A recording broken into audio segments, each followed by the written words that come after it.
ठीक है। आज का लेक्चर हमारा होने वाला है पाइटॉर्च के ऊपर, ठीक है। जो हमने न्यूरल नेटवर्क पढ़ा था उससे पहले हम न्यूरल नेटवर्क को रिवाइज कर लेते थोड़ा सा, ठीक है। न्यूरल नेटवर्क में क्या होती थी, एक इनपुट लेयर होती थी, एक एक नहीं मल्टीपल्स भी, एक भी हिडन लेयर्स होती थी, और एक आउटपुट लेयर हुआ करती थी, ठीक है। इनपुट लेयर क्या, न्यूरल नेटवर्क की बात हो रही है। इनपुट लेयर का एक न्यूरॉन अपने आगे हिडन लेयर के सब न्यूरॉन से कनेक्ट हुआ करता था, ठीक है। फॉरवर्ड प्रोपगेशन के अंदर क्या चीज होती थी, फॉरवर्ड प्रोपगेशन के अंदर होता था कि यार सारे वेट्स या पैरामीटर्स की वैल्यूज प्रिडिक्ट होती थी। लाइक वो प्रिडिक्शन करता था, सारे वैल्यूज निकालता था, जी कंप्यूट करता था, फिर उसके ऊपर एक्टिवेशन लगाता था। एक दफा उसने प्रिडिक्शन कर ली, जब उसने प्रिडिक्शन कर लेता था ना, तो वो चेक करता था एक्चुअल आंसर से। एक्चुअल आंसर से चेक करने के बाद उसका लॉस कंप्यूट करता था वो, कि यार इसको कितना लॉस है, कि यार मैंने जो प्रिडिक्ट की है और जो एक्चुअल में था वो उसमें कितना फर्क है। अगर फर्क बहुत ज्यादा होता था तो हम बैकवर्ड प्रोपगेशन करते थे। बैकवर्ड प्रोपगेशन सिंपल है। बैकवर्ड प्रोपगेशन में आपने वही ग्रेडियंट डिसेंट लगाना होता था, ऑप्टिमाइजर कोई और भी लगा सकते हैं, एडम भी लगा सकते हैं, एडम भी पढ़ेंगे हम कल। जैसे आपने एक ऑप्टिमाइजर पढ़ा है ना, ग्रेडियंट डिसेंट, एक और ऑप्टिमाइजर होता है एडम और ऑप्टिमाइजर, वो भी पढ़ेंगे हम इंशाल्लाह। तो बैकवर्ड प्रोपगेशन कह रहे हो हम ऑप्टिमाइजर लगा के। ऑप्टिमाइजर का क्या काम होता था, अगेन राफे आप बताएं, ऑप्टिमाइजर का क्या काम होता था।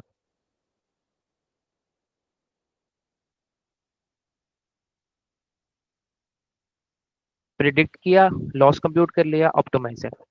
ऑप्टिमाइजर का क्या काम होता था।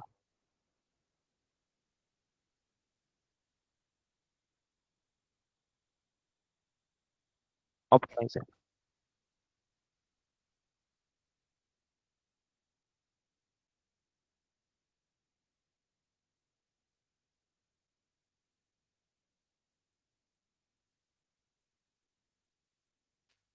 हाँ।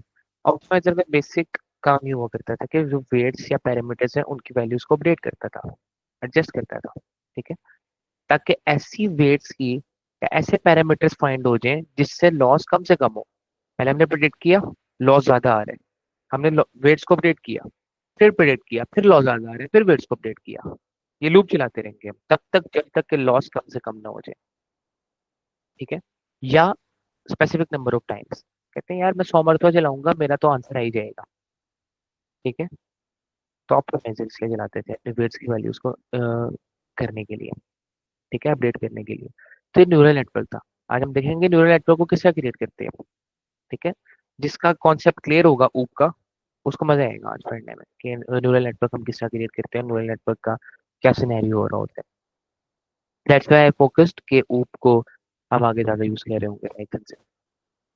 पाइटॉश, अगेन पाइटॉश की वजह से सारा कर रहे होंगे। अब ना पाइटॉन जो है ना वो सिंपल है, आपको इतना एक्सप्लेन करने की जरूरत नहीं है। लाइब्रेरी है, डीप लर्निंग की लाइब्रेरी है। आपको जैसे नमपै ज्यादा, नमपै पांडास मैटप्लॉटलिब बिल्ट फंक्शंस दिया करते थे, स्टैगर्ड लाइन बिल्ट फंक्शन दिया करते थे। पाइटॉच भी आपको बिल्ट फंक्शंस देती है जिससे आप डीप लर्निंग के ऑपरेशन परफॉर्म कर सकते हैं, दैट्स इट, ठीक है। इसकी दो ब्रांचेज हैं, वो कल ही हम पढ़ेंगे, टॉर्च और टॉर्च भी है, ठीक है। वो हम कल देखेंगे, बेसिक बेसिक साथ करते हैं, ठीक है। इसके अलावा आपको ध्यान में आ रहा होगा सिर्फ पाइटॉर्च है, नहीं पाइटॉर्च के अलावा भी लाइब्रेरीज है, टेंसरफ्लो है, केरास है। लेकिन इसके अंदर हम पाइटॉर्च को कवर कर रहे होंगे, ठीक है, इस अपने कोर्स के अंदर। पाइटॉर्च है, टेंसरफ्लो है। अब पाइटॉर्च और टेंसरफ्लो में ज्यादा फर्क क्या होता है कि टेंसरफ्लो थोड़ी मुश्किल लैंग्वेज है और पाइटॉर्च कंपैरेटिवली इजी है। और मतलब फंक्शनैलिटी में ऐसे इतना कोई डिफरेंस नहीं है, ठीक है। एक गूगल ने बनाई है, एक फेसबुक ने बनाई है, दैट्स इट।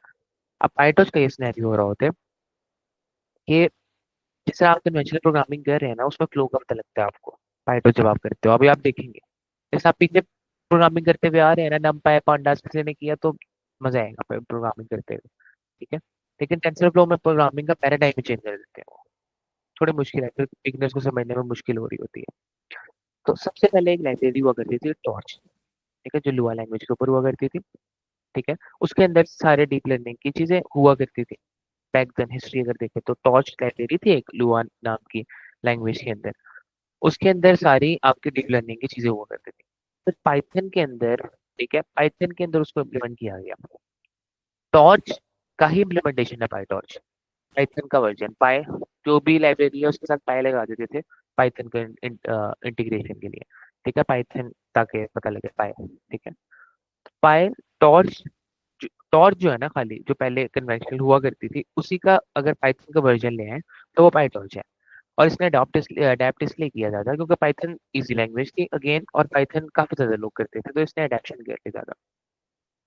टॉर्च पुरानी थी, मतलब कि वही टॉर्च को पाइटॉर्च को कन्वर्ट कर दिया गया। अब बस लैंग्वेज का डिफरेंस कर दिया गया। इस तरह टेंसर फ्लो लैंग्वेज है।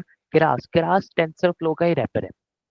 ठीक है, केरास जो लैंग्वेज है ना वो टेंसर फ्लो का ही रैपर है। Wrapper in sense tensor flow में ना थोड़ी, लेट्स से मैं एग्जांपल देता हूँ आपको कि अगर टेंसर फ्लो में आपको 10 लाइन ऑफ कोड लिखना पड़ेगा ना, तो क्रास आप 1 लाइन ऑफ कोड में कर लोगे काम। अब आपके जहन में आएगा यार फिर टेंसर फ्लो यूज ही क्यों करनी है, क्रास हम यूज करेंगे ना, कि टेंसर फ्लो का 10 लाइन का कोड 1 लाइन में क्रास कर भी टेंसर फ्लो यूज नहीं है। तो बेसिकली ना, being a deep learning engineer, being a scientist, अगर आप काम कर रहे हैं तो आपको ना पावर चाहिए होती है अपने हाथ के अंदर। जब आप 1 लाइन ऑफ कोड के अंदर क्रास से काम कर लेंगे तो वो ऑटोमेटिकली सारा काम आपको करके दे देगा। वो करके दे रहा है आपको काम, आपके पास कोई पावर नहीं रही। हो सकता है कि यार मैं कहूँ यार मैं फॉरवर्ड प्रोपोगेशन कर रहा हूँ या बैकवर्ड प्रोपोगेशन कर रहा हूँ, मैं फलां वेट की वैल्यू प्रिंट करवाना चाहता हूँ, नहीं हो सकेगी क्योंकि उसने तो एक लाइन में कर दिया सारा कुछ, फॉरवर्ड प्रोपोगेशन बैकवर्ड प्रोपोगेशन। ठीक है, मॉडल ट्रेन करके दे दिया आपको अगले, तो आपके पास से फ्लेक्सिबिलिटी चली जाती है, आपके पास पावर चली जाती है। सो फॉर दैट पर्पस आप पाइटो चूज करते हो। ठीक है, या टेंसरफ्लो यूज करते हो। तो आई वुड बी रिकमेंडिंग कि केरास आप तब यूज करें जब आप बहुत, मतलब कि इतना आप छोटे लेवल के प्रोजेक्ट के ऊपर काम कर रहे हो और आपको ज्यादा, मतलब कि 3 से 4 100 लाइन के बीच में काम करना है और ज्यादा बड़ा सॉफ्टवेयर नहीं है, तो बस केरास यूज करके आप साइड पे करें। ठीक है, तो अब ना सबसे पहले तो हमने इंपोर्ट कर लेना है एस कन्वेंशन। तो सबसे पहले हम सीखेंगे टेंसर क्या होता है। ठीक है, यहाँ तक मुझे बताएं कि किसी को अभी तक कोई कंफ्यूजन हो तो। क्लियर। ठीक है, अब सिनेरियो ये है कि आज हम एक और चीज पढ़ने वाले हैं, टेंसर। हमने पहले पढ़ा था वेक्टर्स, फिर पढ़े थे मैट्रिक्स, आज पढ़ने वाले हैं टेंसर। नहीं, अभी तक तो नहीं करनी, अगर टाइम मिला तो वो भी कर लेंगे अगेन। ठीक है, मैंने शुरू में भी कहा था कि या तो हम पाइटॉश करेंगे या तो हम टेंसर करेंगे, कोई एक लैंग्वेज कर रहे होंगे, क्योंकि दो चीजें करने का फायदा नहीं है। फायदा है इन द लॉन्गर रन अगर आप ज्यादा काम कर रहे हो। ठीक है, इन द लॉन्गर रन आपके, लेकिन अगर आपको पाइटॉश आ रही है तो ठीक है। पाइट अगर मुझे, जैसे हमने मैटप्लॉटलिब भी एक लाइब्रेरी है ग्राफ्स की, सीबॉर्न भी एक लाइब्रेरी है। ठीक है, प्लॉटलिब भी एक लाइब्रेरी है, ग्राफ्स की है तीनों। तो हमने सिर्फ मैटप्लॉटलिब की है। टाइम मिला तो मैंने आपसे कहा था कि सीबॉर्न भी करा दूंगा, अगेन टाइम मिला तो मैं टेंसरफ्लो भी करा दूंगा आपको इंशाल्लाह। ठीक है, अगेन टेंसर को पढ़ लेते हैं कि क्या चीज होती है टेंसर। टेंसर ना बेसिकली यार, इधर मेरे पास एक चीज अगर हुई नोट्स में डिफरेंस है, उससे पहले ना आप एक चीज समझे, कोर्स का कॉन्सेप्ट। अगर कोई कंप्यूटर बैकग्राउंड का नहीं है ना, तो मैं कंप्यूटर कोर्स का ना कॉन्सेप्ट बता देता हूँ। सीपीयू की ना कोर्स होती है, सीपीयू की ना कोर्स होती है। ठीक है, इट्स लाइक के अगर आप सीपीयू यूज कर रहे हो ना, तो अगर मैं आपको टैब के ऊपर दिखाऊँ एक सेकंड, कोर्स का कॉन्सेप्ट देता हूँ मैं आपको कि कोर्स क्या चीज होती है सीपीयू की। कोई नॉन टेक्निकल अगर बंदा है तो उसको अंदाजा हो जाएगा कोर्स के कॉन्सेप्ट से। सी सी सीपीयू होता है, जीपीयू होता है, टीपीयू होता है, इसका अंदाजा है कि ये भी एक्सप्लेन कर दो।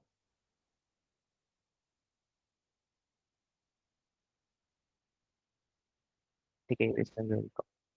सीपीयू होता है आपका कन्वेंशनल कंप्यूटिंग कंप्यूटेशनल यूनिट। ठीक है, जो कि आपका प्रोसेसिंग कर रहा होता है बेसिकली। सिंपल, ये तो आपको पता हो, सीपीयू को तो सबको पता होगा है ना। सीपीयू जो आपकी सारी प्रोसेसिंग कर रहा होता है। हर कंप्यूटर के अंदर एक चीज होती है जो आपकी प्रोसेसिंग परफॉर्म कर रही होती है, वो आपकी सीपीयू होता है। ठीक है, जीपीयू होता है ग्राफिकली, जो आपका थोड़ा फास्ट होता है। ठीक है, जीपीयू सीपीयू टीपीयू में ना बेसिक फर्क ही होता है नंबर्स ऑफ कोर्स का। अभी के लिए आप इतना जाने कि बेसिक नंबर ऑफ कोर्स का फर्क होता है इन तीनों के अंदर। अब दिखा देता हूँ मैं आपको।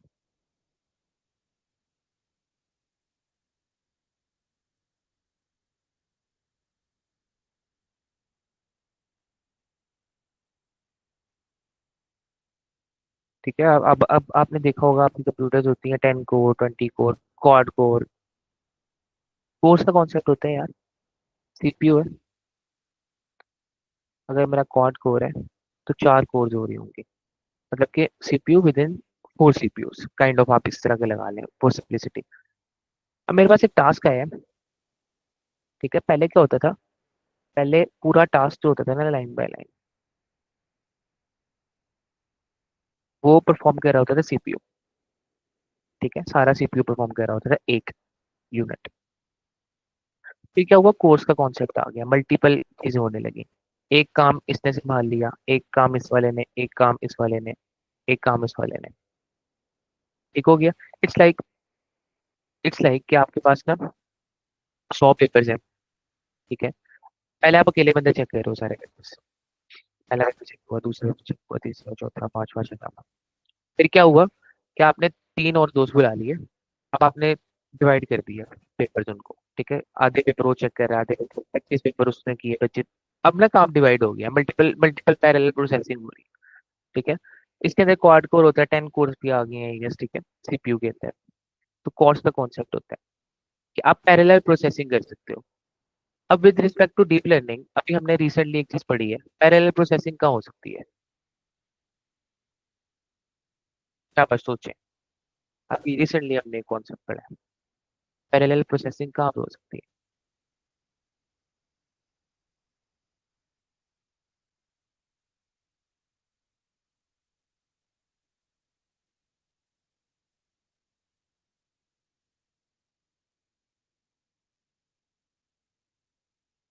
पैरेलल प्रोसेसिंग का कॉन्सेप्ट कहाँ पे लग सकता है।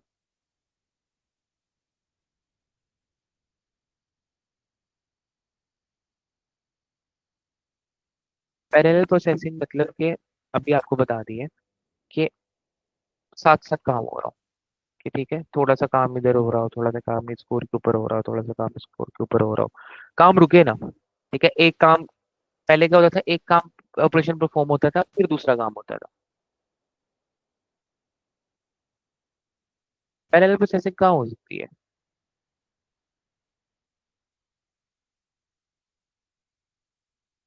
कॉन्वोल्यूशन न्यूरल नेटवर्क में कर सकता हूँ मैं पैरेलल प्रोसेसिंग। देखिए ना, जरूरत है मुझे पैरेलल प्रोसेसिंग की। ये देखिए, इंडिपेंडेंट है सारी चीजें आपस में। पहले मैं क्या करूंगा, यहाँ पर कॉन्वोल्यूशन ऑपरेशन परफॉर्म कर सकता हूँ।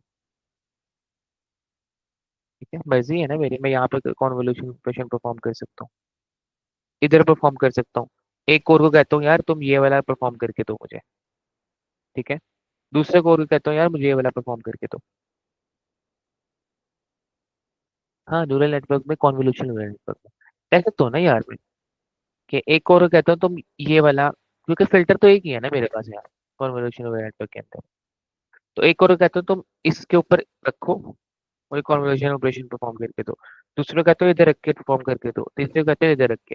फिर सारे मैं एक मैट्रिक्स बना सकता हूँ ऑब्वियसली, जो भी मैट्रिक्स होगा मेरा। अब पैरेलल प्रोसेसिंग का कॉन्सेप्ट क्या होता है, यार काम रुके ना, काम होता रहे पैरेलली, फास्ट कंप्यूटेशन होती है। सीपीयू जीपीयू टीपीयू में आप इस तरह का फर्क लगाएं कि यार सीपीयू जीपीयू टीपीयू में इस फर्क होता है कि हमारा सीपीयू जो होता है ना, उसके अंदर limited in the form of tensors होती है। ठीक है, जीपीयू जो होता है ना, आपका हंड्रेड्स और थाउजेंड्स की फॉर्म में होती है कोर्स उसके। टीपीयू जो होता है ना, उसकी कोर्स होती है लाइक मिलियंस के अंदर। तो सबसे फास्ट कौन सा होगा।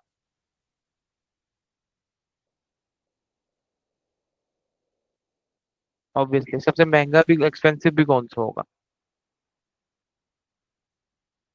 टीपीयू ही होगा ऑब्वियसली। ठीक है, ठीक है। अब एक सवाल मैं पूछने लगा हूँ, ये बड़ा कॉमन सेंस वाला सवाल है। ठीक है, उसके उसके स्पेशल बोनस मार्क्स होंगे अगर किसी ने इस सवाल का जवाब दिया कि ऐसा कोई केस हो सकता है कि सीपीयू जीपीयू टीपीयू कोर्स का कॉन्सेप्ट खत्म हो जाए। मतलब कि एक केस ऐसा है इसमें सीपीयू भी सेम काम कर रहा है, जीपीयू भी, टीपीयू भी, काइंड ऑफ, अगर कोर से कॉन्सेप्ट से देखा जाए तो। एक ऐसा टास्क है आपके ऊपर, आपके पास, ठीक है, जहाँ पे सीपीयू, जीपीयू, टीपीयू कोई फायदा, आपकी मर्जी है यार, सीपीयू इस्तेमाल कर लें, जीपीयू इस्तेमाल कर लें, टीपीयू इस्तेमाल कर लें।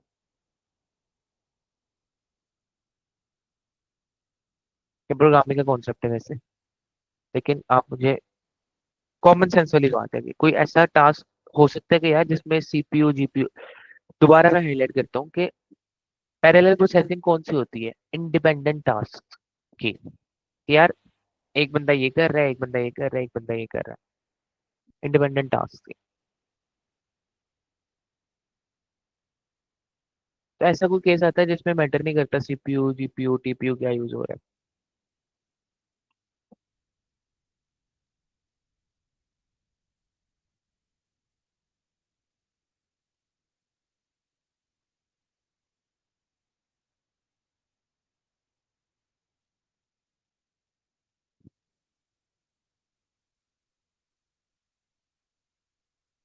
हर टास्क सिंगल कोर के ऊपर हो सकता है।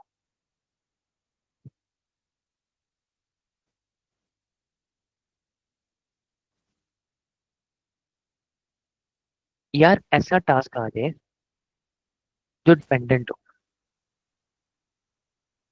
मैं बताता हूँ डिपेंडेंट टास्क क्या होता है, कि यार कोर्स का कॉन्सेप्ट क्या होता है, कि एक मेरे पास इंडिपेंडेंस 10 इंडिपेंडेंट टास्क है, ठीक है, 10 इंडिपेंडेंट टास्क है, मैं 10 लोगों को दे सकता हूँ कि यार ये इंडिपेंडेंट टास्क है, तुम कर लो, ये वाला तुम कर लो, ये वाला तुम कर लो।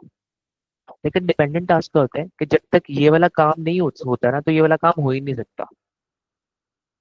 ठीक है, मेरे पास 100 बंदे भी होंगे ना, मेरे पास 1000 बंदा भी होगा, उनको वेट करना ही पड़ेगा जब तक ये वाला काम नहीं हो जाता। तो कॉस्ट का कॉन्सेप्ट तो गया ना वहाँ पे। वो वेट करेंगे, यार ये वाला काम होगा तब मैं अपना काम शुरू कर सकता हूँ, फिर ये वाला काम होगा मैं तब अपना काम शुरू कर सकता हूँ। इस तरह ही है ना, फिर मेरे पास लाइन के अंदर अगर मेरे पास इंडिपेंडेंट टास्क हुआ, मैं 1000 इंडिपेंडेंट टास्क से क्लासिफिकेशन, नहीं नहीं, डिपेंडेंट टास्क तो नहीं है मिस क्लासिफिकेशन, इंडिपेंडेंट भी हो सकता है। मैं एक कोर्स का कॉन्सेप्ट देना चाह रहा हूँ आपको, कंप्यूटर प्रोग्रामिंग के कॉन्सेप्ट के अंदर course, number of course. Course क्या होता है कि आप इंडिपेंडेंटली काम असाइन कर देते हो सीपीयू का या जीपीयू का। मेरे पास टास्क है, उसको तोड़ता हूँ मैं इंडिपेंडेंट वर्जन्स के अंदर, और कहता हूँ यार ये वाला कोड तुम ये वाला काम कर लो, ये वाली कोड तुम काम कर लो। इससे कन्वोल्यूशन नेटवर्क के अंदर हम कर रहे हैं, या मेरे पास टास्क है, फिल्टर है, इस वाला फिल्टर को तुम वाला कोर को लगा लो, यहाँ पर फिल्टर के कैलकुलेशन तुम परफॉर्म कर लो, इस जगह के ऊपर फिल्टर की कैलकुलेशन तुम परफॉर्म कर लो। ठीक है, फिल्टर बारी बारी, फिर मुझे एक मैट्रिक्स बना के दे दो, यूं हो जाएगा। ठीक है, 10 बंदे मिलके अलग अलग जगह पे, क्योंकि फिल्टर तो सेम है ना, इनपुट भी सेम है। ठीक है, यहाँ पर डिपेंड हो जाएगा यार, इस वाले का आंसर आएगा तभी मैं काम कर सकता हूँ। जब तक इस वाले का आंसर नहीं मिलेगा ना, ये वाला जब तक होगा नहीं, तो मैं काम नहीं कर सकता अपना। इट्स लाइक कि यार मेरी कंपनी में 1 लाख बंदा है। ठीक है, 1 लाख बंदा फजूल है, अगर उसको सीईओ को ऑर्डर ना है कि यार ये वाला काम करो, ऑर्डर आएगा तब वो काम शुरू करेंगे, उसको सिग्नल आएगा तभी वो काम शुरू करेगा। इसका एग्जांपल हो सकता है कि इनपुट, यूजर इनपुट, जब तक यूजर इनपुट नहीं देगा प्रोग्राम नहीं चल सकता, डिपेंडेंट है। यूजर ने इनपुट देना है तभी काम शुरू होना है, वो वेट करेगा तब तक। कोर्स का कॉन्सेप्ट नहीं है। हो सकता है कि 10 जगह इनपुट हो, ठीक है, हो सकता है कि यार ये वाली चीज पिछले के आउटपुट के ऊपर डिपेंड कर रही हो, इस वाले का आउटपुट आएगा तभी मैं काम कर सकता हूँ। ठीक है, वो आपने रेस देखी है ना, कि यार पहले एक बंदा भाग रहा होता है, ठीक है, फिर अपना जाके वो पकड़ाता है फ्लैग, फिर वो उधर से पकड़ के दूसरा बंदा भागता है, तो वो डिपेंडेंट है ना, वो खुद से भागना नहीं शुरू कर सकता। वो पहले उसका टीम मेट आएगा, पार्टनर आएगा, फिर वो अपनी रेस कंटिन्यू कर सकता है। तो जितना मर्जी तेज भाग दो, जितना मर्जी उसकी कैपेबिलिटीज हो, 10 बंदे जो खड़े हैं उससे तेज हो वो, क्योंकि जब तक उसका टीम पार्टनर नहीं आएगा जब तक वो भाग नहीं सकता। तो in that case CPU, GPU, TPU matter नहीं करता अगर डिपेंडेंट काम हो। लेकिन इंडिपेंडेंट काम डील करने में आपने कन्वोल्यूशन नेटवर्क में देखा है, इंडिपेंडेंट काम काफी होते हैं। फिर कोर्स को हम असाइन कर रहे होते हैं, इतना काम तुम कर लो, इतना तुम और मिलियंस ऑफ कोर्स अगर थाउजेंड्स ऑफ कोर्स हो तो यूं आपकी कैलकुलेशन परफॉर्म होते हैं। ठीक है, कोर्स का कॉन्सेप्ट क्लियर हो गया आपको?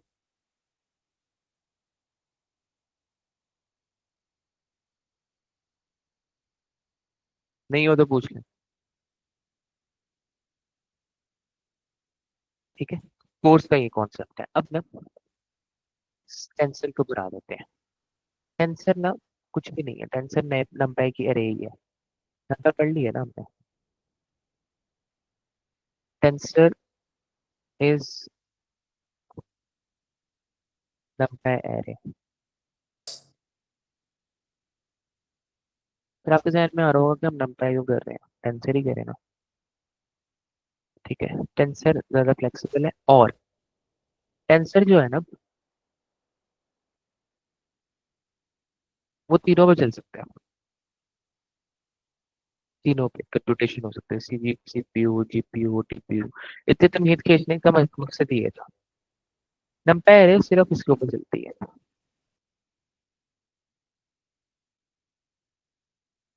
ठीक है, अगर आपको जीपीयू या टीपीयू यूज करना है तो numpy array को टेंसर में कन्वर्ट करना होगा। और एक और इसके अंदर फीचर है, वो आगे मैं अभी डिस्कस करूंगा। लेकिन आप ये लगा लेंगे numpy array ही है टेंसर, numpy जिसको आती है उसको टेंसर आ जाएगा। ठीक है, टेंसर तक की चीजें आ जाएंगी। ठीक है, यहाँ तक कुछ क्लैरिटी ना हो तो पूछे।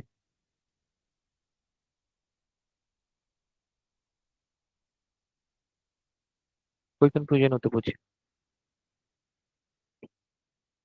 ठीक है, अब हम देख लेते हैं कि टेंसर को क्रिएट किस तरह करते हैं। बेसिकली टेंसर तो है, टेंसर के कुछ प्रॉपर्टीज भी पढ़ लेते हैं और क्रिएशन का क्राइटेरिया भी पढ़ लेते हैं कि टेंसर को किस तरह क्रिएट करते हैं।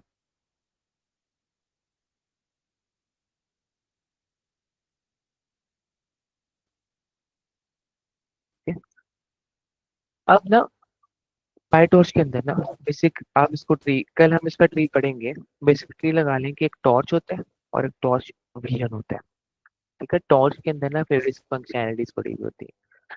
अब टॉर्च है, हमने इंपोर्ट कर लिया टॉर्च।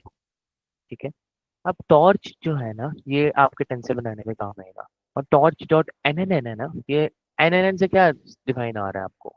तो क्या समझ आ रहा है एन एन एन से?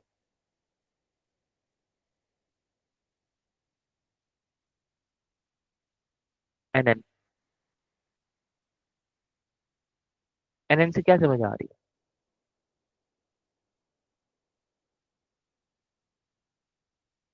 Torch dot N N, neural network. Neural network जो बनाने की चीजें काम आएंगी वो एन एन। ठीक है, अब टॉर्च को क्रिएट करना यार, नंपाई की अरे क्रिएट करते थे ना। ठीक है, एनपी डॉट रैंड, इस तरह आगे डायमेंशन दे देनी है, रैंडम नंबर्स की टेंसर जनरेट हो गया। ठीक है, zeros dot zeros dot ones. ठीक है, आप कर सकते हो। अगर आपने अपनी वैल्यू असाइन करनी है तो टॉर्च डॉट टेंसर लिखो। ठीक है, जैसे हम नम नम एनपी डॉट एरे लिखते थे, और अपनी एरो दे दो उसके अंदर, 2 डायमेंशन 3 डायमेंशन जितने भी देनी है, अपनी एरे दे दो। टेंसर आपका क्रिएट हो गया। यहाँ तो कोई कंफ्यूजन हो तो बताएं। क्लियर? बढ़े आगे। फंक्शन और ऑपरेशन पढ़ लेते हैं। साइज क्या करता है, साइज देता है। शेप क्या करता है, डायमेंशन बता देते हैं। ठीक है, ऐड कर सकते हैं, ऑपरेटर्स लगा सकते हैं, ऐड भी कॉल कर सकते हैं, प्लस माइनस मल्टीप्लाई डिवाइड हो सकता है। स्लाइसिंग उसी तरह ही हो सकती है जिस तरह नंपाई में हो रही थी। फ्लैटन क्या करते हैं, फ्लैटन बता देता हूँ। यहाँ तक क्लियर? रिपीट करने की जरूरत तो नहीं, नंपाई में पढ़ लिया था हमने। स्लाइसिंग का कॉन्सेप्ट, ठीक है, ये सारे कॉन्सेप्ट हमने पढ़ लिए थे नंपाई के अंदर। ठीक है, अगेन फ्लैटन क्या करता है, फ्लैटन क्या करता है, आपके 10 डायमेंशन होती है ना, ये भी हमने नंपाई में पढ़ा था। या 20 जितने भी डायमेंशन है उसको पकड़ के एक डायमेंशन में कर देगा, फ्लैट कर देगा image को। फ्लैटन की जरूरत पड़ेगी हमें, कहाँ पड़ेगी आप बताएं? आ, अगर आपने लास्ट लेक्चर दिया हो तो फातिमा आप बताएं कि फ्लैटन की जरूरत हमें कहाँ पड़ेगी? मेरे पास 10 डायमेंशन का है, इवन 2 by 2 का मैट्रिक्स है, मैं उसको फ्लैटन क्यों करूंगा?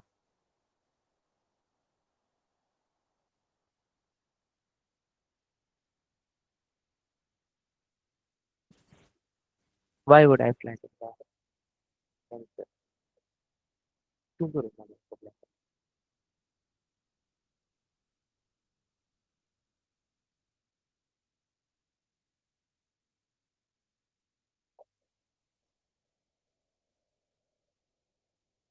और आप यहाँ पे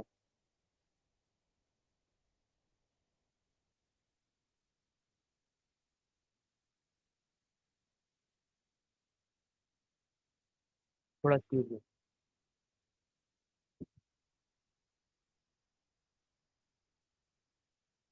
अभी हमने पढ़ा था चलो। मैं प्लेटन क्यों करूंगा इंग्लिश का, क्या जरूरत पड़ी है मुझे प्लेटन करने की। आ तो रही है 2x2 में करूंगा। क्यों करूंगा इसको? वो तो ठीक है 1D वेक्टर में मुझे जरूरत कहाँ पड़ेगी। क्यों करना है मैंने प्लेटन उसको। 1D वेक्टर बनाना ही क्यों है मैंने।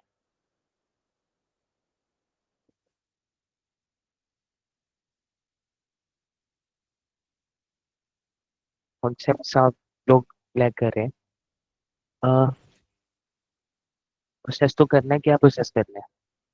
यार न्यूरल नेटवर्क को देने के लिए मैंने देखा था कि न्यूरल नेटवर्क को वेक्टर जाता है, two two dimensional 3 dimensional data नहीं जा सकता। न्यूरल नेटवर्क को सिंगल जाती है, ठीक है, उसको फ्लैटन करना पड़ता है। कॉन्वोल्यूशन न्यूरल नेटवर्क में भी हम आखिरी लेयर के ऊपर फ्लैट कर रहे थे। पहले लेयर पे अगर खाली डीपली कनेक्टेड न्यूरल नेटवर्क है, फुली कनेक्टेड न्यूरल नेटवर्क है, तो हम फ्लैटन करके भेजते हैं उसके अंदर चीजें। ठीक है। तो न्यूरल नेटवर्क वेक्टर लेता है एज एन इनपुट। ये चीजें आगे काम आएंगी, ये चीजें नहीं भूलनी है आपने। बाकी कैलकुलेशन डेरिवेटिव नहीं भी आता तो चलेगा, क्योंकि आपने सारे उससे करना है लाइब्रेरीज के जरिए। लेकिन ये चीजें जो क्रिटिकल चीजें हैं ना, इसको जहन में बिठा के रखना है कि कहाँ पे फ्लैटन करना है, कहाँ पे कौन सा ऑप्टिमाइजर लगाना है, ठीक है, कहाँ पे कौन सा एक्टिवेशन फंक्शन लगाना है।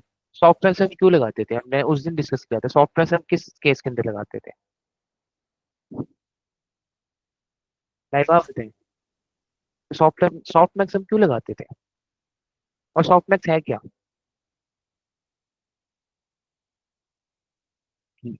लास्ट लेक्चर में डिस्कस किया है रिसेंटली। सॉफ्टमैक्स क्या है और क्यों लगाते थे हम उसको, बेसिकली कहाँ लगता था वो, किसी को पता है।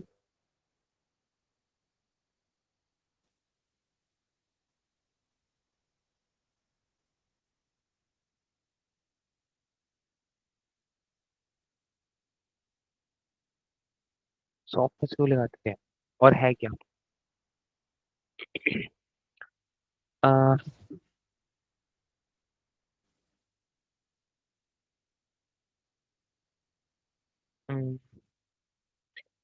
मल्टी क्लास क्लासिफिकेशन में लगाते थे हम यार, और वो एक्टिवेशन फंक्शन है।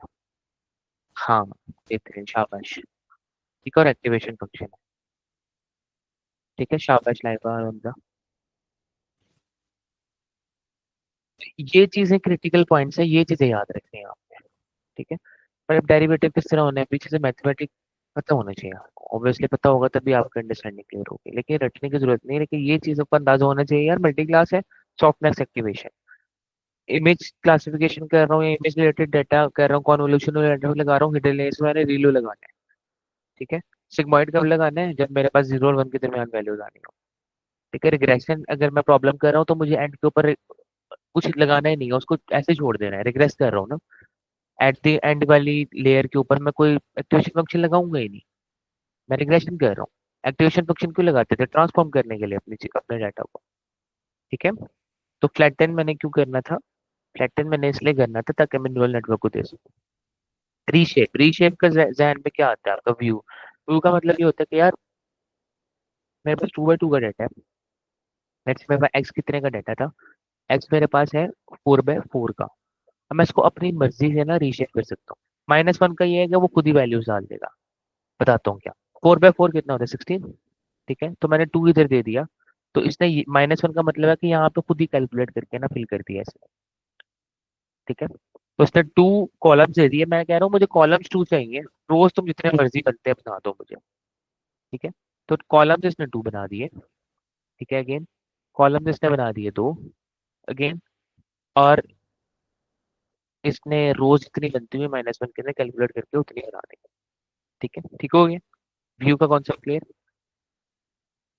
क्योंकि कॉन्सेप्ट क्लियर, रीशेप करता है बेसिकली, एक डायमेंशन से दूसरे डायमेंशन के अंदर कन्वर्ट करता है चीजों को। ठीक है। कन्वर्जन बिटवीन, ये तो आप इतना नहीं करेंगे, ये वाला काम बहुत ज्यादा करेंगे, आप बहुत ज्यादा करेंगे। कि मेरे पास एक टेंसर पड़ा हुआ है, उसको अगर मैं नंपाई में कन्वर्ट करना चाहूँ तो क्या करता हूँ मैं, बी ए जो मेरे पास टेंसर है, ए मेरे पास टेंसर है, डॉट नंपाई कर दूंगा, फंक्शन को कॉल कर दूंगा डॉट नंपाई के, मेरा क्या बनेगा, टेंसर जो है वो नंपाई बन जाएगा। दैट्स इट, नंपाई की अरे बन जाएगा। ये देखिए अब अरे आ गई, बी अरे बन चुका है, पहले टेंसर था। ठीक है। ए, ए देखिए ना, ये ए क्या है, टॉस डॉट वंस कर रहा है, ए क्या है आपके पास, टेंसर है। बी को मैंने कॉल किया तो क्या हो गया, ये देखिए, ए जो है मेरे पास, ए क्या है, टेंसर है, बी नंपाई है, में कन्वर्ट हो गया, ए डॉट नंपाई मैंने किया तो उसने नंपाई में कन्वर्ट करके दे दिया उसको। ठीक है। और ये वाला काम तो चलो आप इतना नहीं करोगे, ये वाला काम आप बहुत करोगे कि नंपाई से टेंसर में कन्वर्ट करने का, क्योंकि आपका सारी प्रोसेसिंग सारी ज्यादा, क्योंकि नंपाई बहुत ज्यादा आपको फंक्शन प्रोवाइड करके दे देती है। ठीक है। तो आप आपकी प्रेफर होती है कि नंपाई के ना सारी प्रोसेसिंग वगैरह ए टू जी कर लें, और एट दी एंड ज्यादातर टेंसर के अंदर कन्वर्ट करके उसको मॉडल के अंदर भेज दें। ठीक है। तो टेंसर क्या करेगा, आपको नंपाई की एरे है, टेंसर में कन्वर्ट करने के लिए क्या करेंगे, टॉस डॉट फ्रॉम नंपाई, नंपाई से कन्वर्ट, उसके अंदर मैं दे दूंगा एरे नंपाई के। तो क्या हुआ, नंपाई की एरे कन्वर्ट हो गई टेंसर के अंदर। क्या तो कोई कंफ्यूजन हो तो बताएं।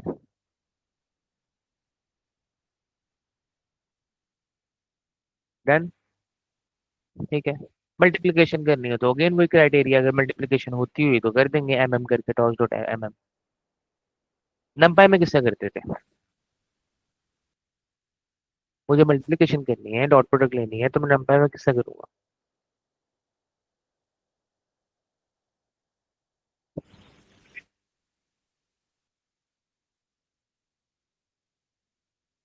नंपाई में कैसे करूंगा।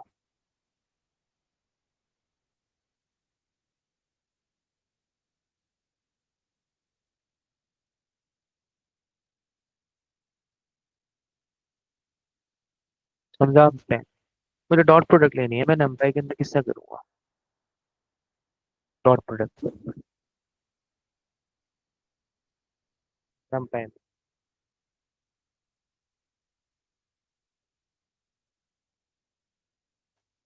Dot product dot. ठीक है। सारा चीज रिवाइज कर ले। कंप्यूटेशनल ग्राफ, कंप्यूटेशनल ग्राफ ये होता है कि जब आप फॉरवर्ड प्रोपगेशन कर रहे होते हैं, बैकवर्ड प्रोपगेशन कर रहे होते हो, लॉस ये सारा चीज होता है ना, ग्राफ के फॉर्म में बनता है बैकएंड के ऊपर, तो कंप्यूटेशनल ग्राफ आप बना सकते हैं किस फॉर्म के अंदर, खुद ही बना के दे सकते हैं आपको ये, टॉर्च इतनी पावरफुल लाइब्रेरी है। अब आपको बेसिक डिफरेंस पता लगेगा टेंसर्स और नंपाई की एरे के अंदर, बेसिक डिफरेंस, असल डिफरेंस क्या होता है। ठीक है। अभी तक हमने देख लिया कि यार कुछ वेरिएबल्स होते हैं कि जिसकी फिक्स वैल्यूज होती हैं, और कुछ वेरिएबल्स होते हैं जिनको हम ट्रेन करते हैं, लाइक उनको एडजस्ट करते हैं, उनका नाम क्या होता है, जिन वेरिएबल्स की वैल्यूज को हम एडजस्ट कर रहे थे उनका नाम क्या था, आप फिर आप बताएं। टाइम टू टाइम हम एडजस्ट कर रहे थे जिनकी वैल्यूज को, उसका नाम क्या था, या जिनका हम ग्रेडियंट कंप्यूट कर रहे थे उनका नाम क्या था।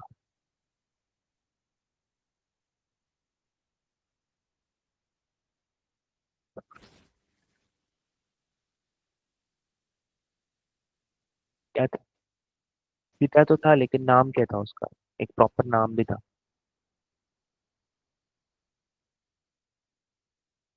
पैरामीटर्स। ठीक है। पैरामीटर्स थे, पैरामीटर्स क्या था, ऐसे वेरिएबल्स को जो बार बार चेंज हो रहे थे। इनपुट वेरिएबल क्या था, वो चेंज तो नहीं हो रहा था ना, वो लर्न नहीं कर रहा था अपने आप को। ठीक है। बाकी जो वेरिएबल्स वो अपने आप को लर्न कर रहे थे, जो पैरामीटर्स थे। इनपुट वेरिएबल तो अपने आप को लर्न नहीं कर रहा था। तो ऐसे वेरिएबल्स, ठीक है, जो अपने आप को लर्न कर रहे थे, वो बताने के लिए मैं क्या एक और पैरामीटर भेज दूंगा, रिक्वायर्स ग्रेड। इसका मतलब क्या कि यार ये वाला वेरिएबल है जिसको आपने ट्रेन करना है मॉडल के अंदर। ठीक है। इन दिस केस में डब्ल्यू और बी मेरे पैरामीटर्स हैं। यहाँ तक कोई कंफ्यूजन हो तो बताएं। रिक्वायर्स ग्रेड, मैं इस तरह टेंसर बना रहा हूँ, torch dot rand rand N. ठीक है। रिक्वायर्स ग्रेड का मतलब एक और पैरामीटर भेज रहा हूँ, इसका मतलब है कि ये पैरामीटर है यार, बता रहा हूँ मैं उसको, यार ये पैरामीटर है, इसकी वैल्यूज को चेंज करना है आपने। बाकी एक्स्ट्रा इनपुट आउटपुट है उसकी जरूरत ही नहीं है मुझे। पैरामीटर्स को बताने के लिए कि यार ये वाला चीज, ये वाला वेरिएबल मेरा पैरामीटर है। डब्ल्यू था पैरामीटर और बी था पैरामीटर, यही थे ना हमारे डब्ल्यू एक्स प्लस बी में। ठीक है, एम एक्स प्लस बी में या डब्ल्यू एक्स प्लस बी में बीटास जो थे हमारे सारे वो पैरामीटर्स थे। तो हमने डब्ल्यू को पैरामीटर बनाया और बी को पैरामीटर बनाया। इसका फायदा ये होगा जब मॉडल में वो जाएंगे ना वेरिएबल्स, तो वो कहेगा कि यार ये वाला वेरिएबल है, इसकी वैल्यूज को अपडेट करना है। कोई कंफ्यूजन हो तो बताएं, बाकी बता दो। ठीक है, गुड है। अब हम बनाते हैं न्यूरल नेटवर्क। यहाँ तक तो आ गया आपका टेंसर्स के साथ प्ले अराउंड करना। टेंसर का कॉन्सेप्ट आ गया, अगर जिसको नंपाई आता होगा वो तो उसके लिए तो बहुत आसान चीज होगी। ये कुछ भी नहीं किया हमने, नंपाई की चीजें फॉलो की। न्यूरल नेटवर्क बना लेते हैं। ठीक है, न्यूरल नेटवर्क बनाने के लिए क्लास मैंने ऊपर भी डिस्कस की थी, टॉर्च डॉट एन एन। ठीक है, उसके अंदर से ना एक चीज को हम इंपोर्ट करते हैं, एन एन डॉट मॉड्यूल। इसके अंदर बेसिकली ना न्यूरल नेटवर्क पड़े होते हैं। ठीक है, अभी के लिए आप इतना जाने, कल हम इसको और डेप्थ पे पढ़ेंगे। ठीक है, अब मैंने अपनी एक क्लास बनानी होती है न्यूरल नेटवर्क में, ये चीज याद रखनी है आपने, ये चीज याद रखनी है। ठीक है, ये हर न्यूरल नेटवर्क में होगी। एक क्लास बनानी है आपने, जिसको आपने इनहेरिट करना है इससे, इस वाली क्लास से। ठीक है, ये एन मॉड्यूल ये पहले एक न्यूरल नेटवर्क बना रखा हुआ है, आपने इससे इसको इनहेरिट करना है, कंस्ट्रक्टर कॉल करना है। ठीक है, पहले दो लाइन में वही ऊपर कॉन्सेप्ट है, कंस्ट्रक्टर को कॉल कर दिया हमने। ठीक है, फिर क्या करना है, आपने लेयर्स डिफाइन करनी है कि आपने न्यूरल नेटवर्क में कितनी लेयर्स बनानी है। यही कॉन्सेप्ट होगा न्यूरल नेटवर्क का। आपने न्यूरल नेटवर्क, अपना न्यूरल नेटवर्क बनाना है तो इसी टर्म से फॉलो करना है। न्यूरल नेटवर्क क्या होता है, लेयर्स होती है ना। पहली लेयर, पहली लेयर होगी इनपुट लेयर। मैं कह रहा हूँ यार, मेरे पास इनपुट आएगा 2 का, आउटपुट जाएगा 3 का। एन एन डॉट लीनियर ऊपर देखें FC1, ये लेयर 1 है। मैं इसका नाम लेयर 1 भी लिख सकता हूँ, अपनी मर्जी है, मैंने नाम ही रखना है ना, नाम नेमिंग कन्वेंशन है। ठीक है, self dot FC1 is equal to N N dot linear. N N dot linear का मतलब ये होता है कि लीनियर लेयर है। आगे हम कॉन्वोल्यूशन लेयर भी बनाएंगे, आगे हम पूलिंग लेयर भी बनाएंगे। ठीक है, वो कल बनाएंगे हम इंशाल्लाह। लीनियर का मतलब होता है सिंगल, सिंपल लीनियर लेयर है। ठीक है, पहले में जाता है इनपुट इस लेयर का कितना होगा, दूसरे में जाता है आउटपुट कितना होगा। यहाँ तक कोई कंफ्यूजन है अभी तक तो बताएं, कोई कंफ्यूजन है तो बताएं।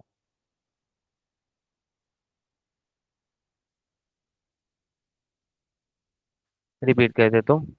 मैंने अपना न्यूरल नेटवर्क बनाना है, उसको मैंने इनहेरिट कर देना है एन एन डॉट मॉड्यूल से, जिसमें पहले से एक न्यूरल नेटवर्क बना रखा है। जानने की जरूरत नहीं है, बस इनहेरिट करना है। इनहेरिटेंस में क्या होता है कि चीजें बनी हुई हैं, उसको हम अपने चीजें अपग्रेड कर सकते हैं। ठीक है, हमने पढ़ा था इनहेरिटेंस। ठीक है, पहले से एक चीज बनी रखी हुई है या उसके अपने फादर क्लास की चीजें, पेरेंट क्लास की चीजें मैं इनहेरिट कर रहा हूँ, अपनी फंक्शनैलिटीज ऐड कर रहा हूँ उसके अंदर। ठीक है, एन एन डॉट मॉड्यूल को मैंने इनहेरिट कर दिया अपने न्यूरल नेटवर्क से। आप अपना जाती न्यूरल नेटवर्क बनाएंगे जब, तो ये चीजें फॉलो करनी है। पहले मैंने कंस्ट्रक्टर कॉल कर दिया। ठीक है, अपने पेरेंट क्लास का। ठीक हो गया, कंस्ट्रक्टर के अंदर कंस्ट्रक्टर बनाया मैंने अपनी क्लास का, उसमें सबसे पहले मैंने पेरेंट क्लास का कंस्ट्रक्टर कॉल किया। सुपर का फंक्शन आपको क्या कहता था, सुपर के फंक्शन के थ्रू आप पेरेंट क्लास के फंक्शन को कॉल कर सकते थे। ठीक है, ये हमने इनहेरिटेंस के अंदर ऊप के अंदर पढ़ा था, सुपर का फंक्शन। ठीक हो गया, अब आप इनहेरिटेंस में के कॉन्सेप्ट को अप्लाई करते हुए अपने पेरेंट क्लास के कंस्ट्रक्टर को कॉल कर दिया है। उसके बाद आपने क्या करना है, न्यूरल नेटवर्क बनाना है अपना। तो न्यूरल नेटवर्क के अंदर क्या होता है, इनपुट लेयर होती है, सिग्नल लेयर्स होती हैं, आउटपुट लेयर होती है। तो आपने वो लेयर्स बनानी है। ठीक है, आपने वो लेयर्स पे न्यूरल नेटवर्क बनाना है। किस फॉर्मेट के ऊपर बनाना है, यार लेयर्स बनानी है आपने। ठीक है, इन द फॉर्म के पहली लेयर में कितने इनपुट आएंगे। लाइक अभी हम न्यूरल नेटवर्क पढ़ लेते हैं ना जब, तो आपके सामने अंदाजा हो रहा होगा। इन दैट केस अगर आप देखें, इन दैट केस, एक सेकेंड, इन दैट केस 2 और 3 है ना, इस टाइप का कुछ न्यूरल नेटवर्क बनेगा। स्क्रीन मेरी विजिबल है टैब की।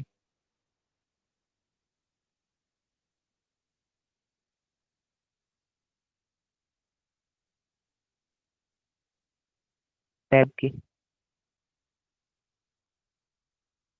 ठीक है। अब मेरे पास दोनों स्क्रीन विजिबल है, कंप्यूटर की भी और टैब की भी, ठीक है। अब आपके सामने है, लीनियर का मतलब ये होता है, ठीक है, लीनियर आपको ये कहता है कि मुझे ना एक फुली कनेक्टेड न्यूरल नेटवर्क की लेयर बना दो,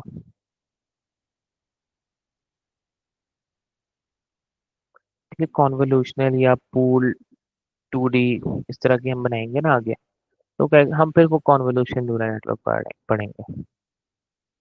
कॉन्वोल्यूशन ऑपरेशन परफॉर्म करो, ठीक है, इसके ये आगे हम वो कल करेंगे, ठीक है, किस्सा करना है। अभी आप बेसिक लेवल का न्यूरल नेटवर्क बनाना सीखें, किस्सा करना।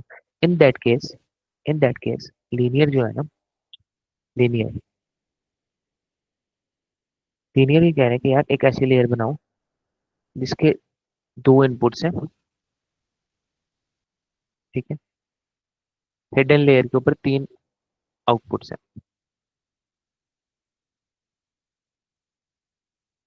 ठीक हो गया।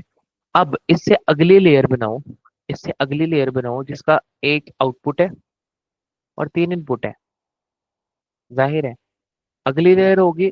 अब ये चीज को याद रखना है कि इस वाली लेयर का आउटपुट और इससे अगली लेयर का इनपुट दोनों सेम होने चाहिए, ये देखें, 2 3 3 1 है, तो ये दोनों सेम होने, ऑब्वियसली कॉमन सेंस की बात है, ठीक है, अगर आप लेयर बना रहे हैं तो ये दोनों चीजें सेम होनी चाहिए। ये चीज का ख्याल रखना है बस आपने, ठीक है। ये हमारा न्यूरल नेटवर्क तैयार हो गया जिसके अंदर दो इनपुट लेयर थी, तीन हिडन लेयर्स थी और एक आउटपुट लेयर थी, ठीक है। यहाँ तो कोई कंफ्यूजन हो तो बताएं।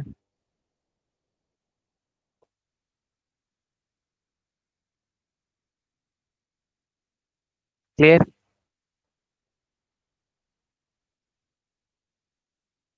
ठीक है। लीनियर यही कहते हैं, ठीक है, कि लीनियर लेयर बनाओ। इसका एक और फंक्शनैलिटी भी है, वो हम अभी देखते हैं। फॉरवर्ड पास, ये दो चीजें आपने अपनी इम्प्लीमेंट करनी पड़ेंगी ऑब्वियसली, क्योंकि मैं हो सकता है कि यार मैं 10 लेयर्स का न्यूरल नेटवर्क बना रहा हूँ और 10 लेयर के न्यूरल नेटवर्क को मैं अपनी तरफ फॉरवर्ड पास करूंगा ना, पहले मैं सिग्मॉइड लगा सकता हूँ, फिर रिल्यू लगा सकता हूँ, फिर सिग्मॉइड लगा सकता हूँ, फिर 10H लगा, अपनी मर्जी से लगा सकता हूँ ना चीजें में, ठीक है। तो कहने का मकसद ये है कि अपनी लेयर्स और उसका फॉरवर्ड पास किस तरीके से करना है, क्योंकि फॉरवर्ड पास हर बंदा अपना चेंज करेगा ना। एक बंदा फॉरवर्ड पास कर रहा है लाइक सिग्मॉइड लगा रहा है एक्टिवेशन फंक्शन, एक सॉफ्टमैक्स लगा रहा है, वो उसकी अपनी मर्जी है, ठीक है। तो अगेन अगेन फॉरवर्ड पास आपको अपना खुद डिफाइन करना पड़ेगा। बैकवर्ड पास सिंपल है, बैकवर्ड पास में क्या हो रहा है, तो वेट्स की वैल्यूज अपडेट हो रही है बस, बैकवर्ड पास आपने इंप्लीमेंट ही नहीं करना, ठीक है, वो खुद ही करेगा आपका वो टॉर्च। बैकवर्ड पास आपको इंप्लीमेंट करना ही नहीं है, ठीक है, आपका पाइटॉर्च खुद ही करके दे देगा हर हर तरह के उसके लिए, ठीक हो गया। यहाँ तक कोई कंफ्यूजन हो तो बताएं, फॉरवर्ड पास हमें पढ़ते हैं, यहाँ तक कंफ्यूजन हो तो कोई बताएं। हमने बैकवर्ड पास के इंटीग्रेशन इम्प्लीमेंटेशन करनी ही नहीं है, क्यों नहीं करनी, क्योंकि अब बैकवर्ड पास तो सिंपल है ना, हर लेयर के अंदर क्या होगा, जाके उसके वेट्स अपडेट होंगे बस, ठीक है। बैकवर्ड पास करने की जरूरत नहीं है हमें, फॉरवर्ड पास हमें डिफाइन करना पड़ेगा। फॉरवर्ड पास में क्या कर रहा हूँ मैं, फॉरवर्ड पास के अंदर मैं एक्स ले रहा हूँ एज एन इनपुट, ठीक हो गया। पहले मैं कह रहा हूँ एक्स को, मैं यहाँ पे कोई भी वेरिएबल ले सकता हूँ, वेरी स्टोर करा रहा हूँ बेसिकली। मैं कह रहा हूँ सेल्फ डॉट FC1 को कॉल कर रहा हूँ, पहले मैं लेयर 1 को दे रहा हूँ एक्स जो मेरे पास इनपुट आया है। अब आप सोच रहे होंगे ये तो वेरिएबल है FC1, और मैं इसको एज ए फंक्शन क्यों पास कर रहा हूँ, पैरामीटर। वेरिएबल को तो हम इस तरह नहीं करते ना, वेरिएबल को तो हम डॉट करके करते हैं या इज इक्वल टू करके करते हैं चीजें, ठीक है। लेकिन कॉलेबल फंक्शंस होते हैं, वेरिएबल्स होते हैं टॉर्च में, इसकी कम्प्लेक्सिटी में जाने की जरूरत नहीं है। मैंने क्या किया, मेरे पास एक्स इनपुट है, मैंने वो पहली लेयर को दे दिया, उसने मुझे जी कंप्यूट करके दे दिया, ठीक है। ये लीनियर दूसरा काम क्या कर रही है, जी कंप्यूट करके दे रही है। हमने पढ़ा था कि हिडन लेयर दो काम करती है, जी कंप्यूट करती है और एक्टिवेशन लगाती है उसके ऊपर। हमने क्या किया, इनपुट आया, ठीक है, इनपुट दे दिया पहली लेयर को FC1 को, उसने मुझे जी कंप्यूट करके दे दिया वापस, मैंने उसको 4x में गिरा लिया। ठीक है, अब मैं उसके ऊपर torch dot sigmoid, torch dot relu, torch dot softmax करके अपना एक एक्टिवेशन फंक्शन लगाऊंगा, जो भी मेरी मर्जी हो। ठीक है, यहाँ पे मैं लगा रहा हूँ टॉर्च डॉट सिग्मोइड, उसके अंदर मैंने अगेन एक्स दे दिया, कैपिटल एक्स दिया, क्योंकि कैपिटल एक्स में इस टाइम क्या पड़ा हुआ है बताएं, कैपिटल एक्स में इस टाइम क्या पड़ा हुआ है?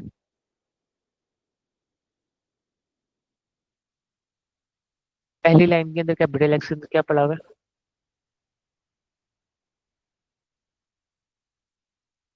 वो तो पड़ा हुआ है ना। इसकी क्या, किसकी वैल्यू पड़ी हुई है? एक्स1 तो पड़ा हुआ है, वैल्यू किसकी पड़ी हुई है? अभी मैंने बताया, जी स्कोर, जी स्कोर पड़ा हुआ है इस टाइम। तो एक्टिवेशन किसके ऊपर लगता था? जी स्कोर के ऊपर लगता था। ठीक है, तो मैंने एक्स ही दे दिया इसको। ठीक है, वापस से मैं वाई के अंदर स्टोर करा सकता हूँ, लेकिन मैं एक्स को अपडेट करे जा रहा हूँ, सिंपल पाइथन है। ठीक है, अब मैं उसके ऊपर एक्टिवेशन फंक्शन लगा लिए। फिर मैंने क्या किया है, उसको एक्टिवेशन फंक्शन लगाने के बाद हिडन लेयर के आउटपुट को अगली लेयर को देती है, FC2 को। यही कर रहूंगा बस मैं। पहले मैंने इनपुट क्या दिया, पहली लेयर को दिया, एक्टिवेशन लगाया, दूसरी लेयर को दिया, एक्टिवेशन लगाया, जब तक आउटपुट नहीं आता। यही काम करना है बस फॉरवर्ड फंक्शन के अंदर। ठीक है, ऐड दिया ना हमने, कोई फंक्शन नहीं लगाया, तो उसने सॉफ्टवेयर आपको खुद ही अप्लाई करके दे दिया, टॉर्च ने। ठीक है, कोई कंफ्यूजन हो तो बताएं, कोई कंफ्यूजन हो तो बताएं सर। ठीक है, बेसिक मैं दोबारा रिपीट करता हूँ। फॉरवर्ड फंक्शन के अंदर क्या कर रहे हैं, फॉरवर्ड फंक्शन इनपुट में क्या ले रहा है, X as an input. Input उसने दे दी पहली लेयर को, पहली लेयर को इनपुट दी उसने, जी कर कैलकुलेट करके दे दिया। कैलकुलेट करके हमने एक्टिवेशन लगा दी उसके ऊपर, वो एक्टिवेशन हमने दूसरी लेयर को दे दी। ठीक है, यही काम किया बस, कुछ नहीं किया और। यार तो कोई कंफ्यूजन हो तो बताएं। कुछ नहीं किया और। ठीक है, एंड पे मैंने रिटर्न कर दिया, नेटवर्क आपका तैयार हो गया, मुबारक हो। ठीक है, यहाँ तक कोई कंफ्यूजन है तो बता दें अभी। क्लियर, और सबको क्लियर? हाँ, लेयर जितने मर्जी ले सकते हैं, बिल्कुल। वो आपके उसके ऊपर डिपेंड करेगा, आगे पता भी लगेगा आपको, अंदाजा भी होगा कितनी लेयर लेनी है। हिडन लेयर है ना, दो तो इनपुट लेयर है, तीन मेरी हिडन लेयर है, फिर हिडन लेयर के बाद एक आउटपुट लेयर आ रही है। लेयर्स तो आप जितनी मर्जी लें, बस चीजें मैच करनी चाहिए, कि एक लेयर का आउटपुट अगली लेयर का इनपुट सेम हो, क्योंकि इस लेयर का आउटपुट ही जा रहा है इस वाली लेयर के इनपुट में। जाहिर है ना, कनेक्टेड है, इस लेयर का जो आउटपुट होगा वो इसके इनपुट में जाएगा। क्लियर?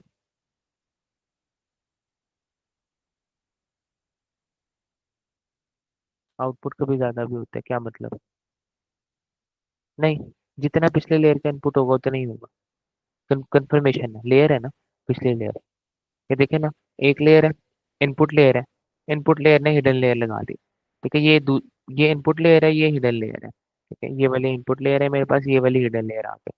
अब मुझे तीसरी लेयर लगानी है, तो जरूरी है कि इसका जो आउटपुट होगा वो इसका इनपुट, यही मुझे आउटपुट देगा। अगली लेयर हमने अभी न्यूरल नेटवर्क का पढ़ा था।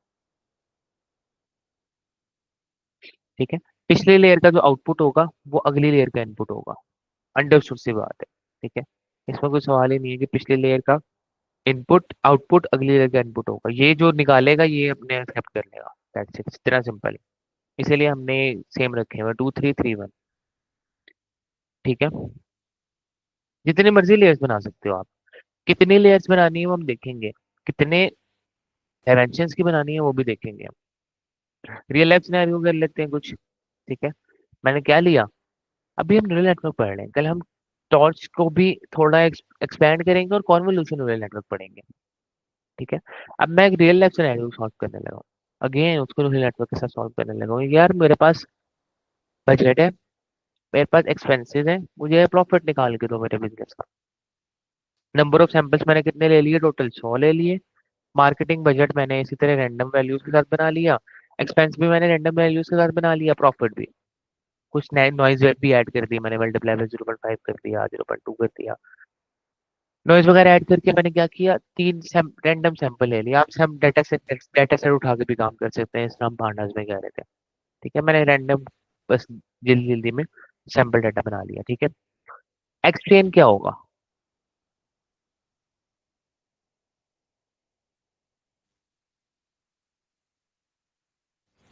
बेसिकली हमने ट्रेनिंग सेट इनपुट लेना है और ट्रेनिंग आउटपुट लेना है। तो ट्रेनिंग के अंदर क्या क्या चीजें जाएंगी? मार्केटिंग बजट और एक्सपेंस जाएगा ना, मैंने उसका एक लेयर बना दी। कह रहा हूँ कि न्यूरल नेट क्यों एक लेयर बनाई, क्योंकि न्यूरल नेटवर्क में सिंगल व्यक्ति जाते हैं। मैंने दोनों को कॉन्कैट कर लिया, कॉन्कैट हमने पढ़ा हुआ फंक्शन, ठीक है, दोनों को प्लस कर देता है, जोड़ देते हैं। ठीक है, स्टैक और कॉन्कैट एक काम करता था। तो हमने क्या किया, मार्केटिंग बजट और एक्सपेंस को एक वेक्टर बना दिया। ठीक है, दोनों को जोड़ दिया। अब वो इनपुट वेक्टर है मेरा। तो मैंने अगेन ये न्यूरल नेटवर्क बनाया था। ठीक है, न्यूरल नेटवर्क बना लिया मैंने, यहाँ तक न्यूरल नेटवर्क बना लिया, यहाँ तक कोई कंफ्यूजन हो तो मुझे बताएं। ठीक है, बाकी भी बता दें। ठीक है, अब मैंने क्या किया, मॉडल का एक वेरिएबल बनाया जिसमें मैंने नेट को कॉल कर दिया, ये नेट मेरा न्यूरल नेटवर्क, अब मॉडल मेरा न्यूरल नेटवर्क है क्योंकि मैंने वेरिएबल कॉल कर दिया ना उसके अंदर। सबसे पहले हम काम करते हैं, लॉस को कैलकुलेट करते हैं, बताते हैं। कैलकुलेट अभी नहीं कर रहे, पहले बताते हैं कि मैंने कौन सा लॉस, क्योंकि हमने देखा था कि क्लासिफिकेशन में डिफरेंट लॉस था, रिग्रेशन के अंदर डिफरेंट लॉस था। हमने देखा था उसके अंदर बाइनरी क्रॉस एंट्रोपी थी, इसमें मीन स्क्वेयर्ड एरर था। ठीक है, क्राइटेरियन का मतलब कि क्राइटेरिया मुझे बताओ, कौन सा क्राइटेरिया यूज करना है लॉस कंप्यूट करने के लिए? क्राइटेरियन ना, मुझे बताओ कि लॉस कंप्यूट किस क्राइटेरिया के ऊपर मैंने लॉस कंप्यूट करना है। तो इन दिस केस मैं रिग्रेशन के प्रॉब्लम सॉल्व कर रहा हूँ ऑब्वियसली, तो मैं रिग्रेशन का लॉस देख रहा हूँ। क्राइटेरियन क्या होगा मेरा, MSE loss, the mean squared error loss. Optimizer में इस इन दिस केस एडम को यूज कर रहा हूँ। ठीक है, मॉडल डॉट पैरामीटर्स क्या कर रहा है, क्या कर रहा है मॉडल डॉट पैरामीटर्स, बताएं क्या कर सकते हैं?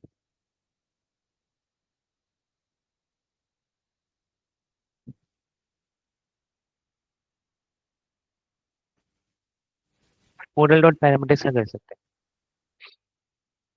एक फंक्शन है, मैंने कॉल किया मॉडल डॉट पैरामीटर्स, क्या करेगा वो? लाइव आप बताएं,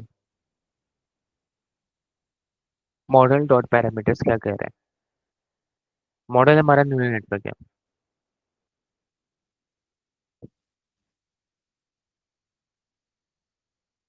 किसी को पता है? हाँ, मॉब पैरामीटर्स टेस्ट कर रहा है बेसिकली। ठीक है, देखिए, मॉडल डॉट पैरा, अब ऑप्टिमाइजर को क्या चीजें चाहिए होते हैं, पैरामीटर चाहिए होता है ऑब्वियसली, पैरामीटर चाहिए होते हैं और लॉस चाहिए होता है, लर्निंग रेट चाहिए होता है।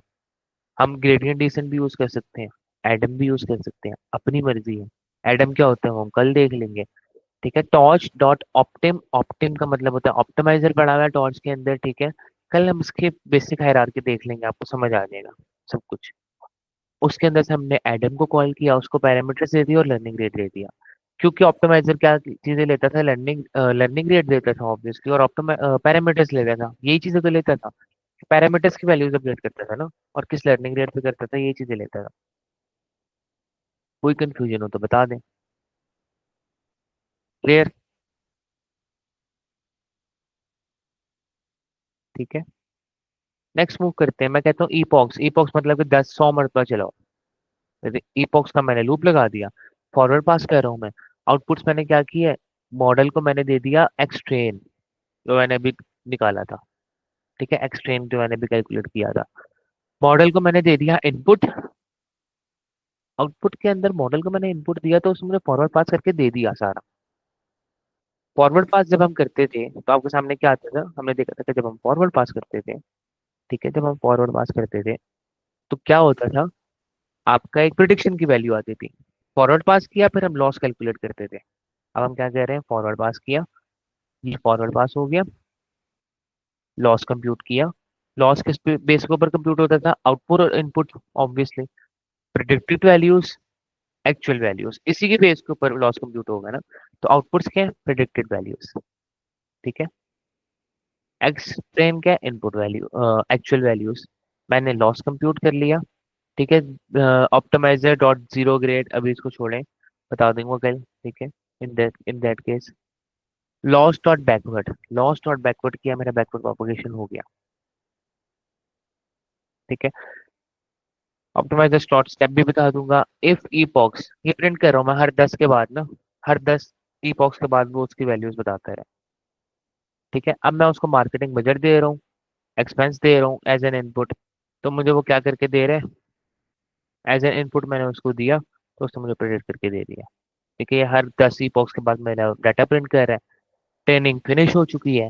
ठीक है, मैं क्या कर रहा हूँ, मैं मार्केटिंग बजट में 700 दे रहा हूँ, 300 दे रहा हूँ, तो मुझे answer in the form of predictions बनाकर दे रहा है।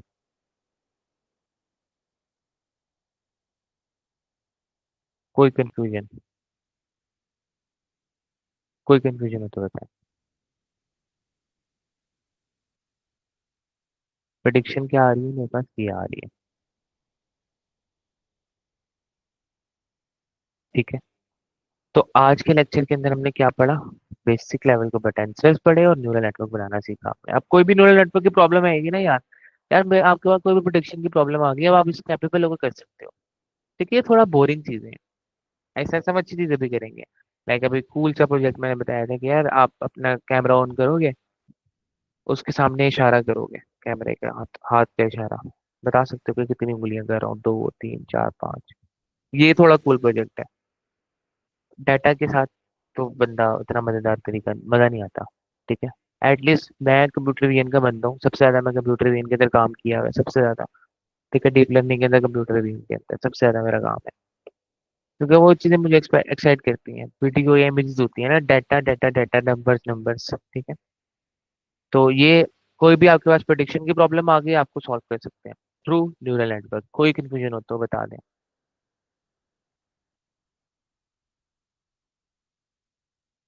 कोई कंफ्यूजन हो तो बता दें। All clear? ठीक है, तो कल हम इंशाल्लाह इसका एक हायरार्की पढ़ेंगे, पाइटॉर्च की इंशाल्लाह।